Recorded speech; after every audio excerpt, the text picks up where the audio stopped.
It's not feasible, and certainly we're a long way from any such thing. But we do need, if we're going to have a more peaceful world, a more secure world, we need a more effective system of cooperation, which is what I call system of governance. And the United Nations, with all its difficulties, is the best game in town.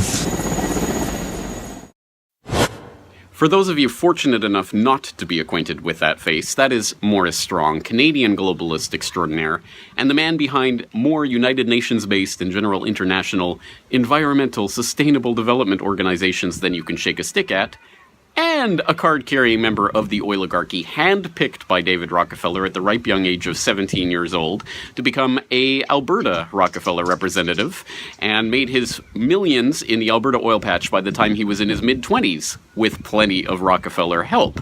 And the story just gets crazier and crazier from there, propelling this unlikely high school dropout from Oak Lake, Manitoba into the heights of political royalty and royal royalty and financial royalty, all the way to the summit, the peak, the pinnacle itself, Edmund de Rothschild, with whom he co-founded the Global Environmental Facility, an organization which you've doubtless never heard of, but really should hear about. So all of this information I've tried to encompass in a new article I've just written.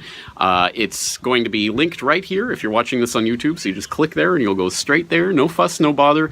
This is part of my subscriber newsletter, but as I hope you know, my subscriber editorial is available for free every week at theinternationalforecaster.com, but I know a lot of people don't click there for some reason. So I'm making this freely available on corbettreport.com so that you can spread this information. I think it's extremely important and obviously pertains to the big oil documentary sequel, which I am feverishly working on behind the scenes. Having said all of that, it is freely, publicly available information, but it is only there because there are subscribers to the Corbett Report that make this work possible.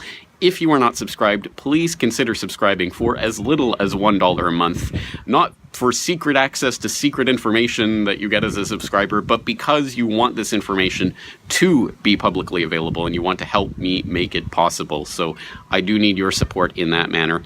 And once again, I think this is a fascinating, extremely important story, obviously going to be part of the big oil documentary sequel. So get this information out to the four winds, and I thank you for your time and attention.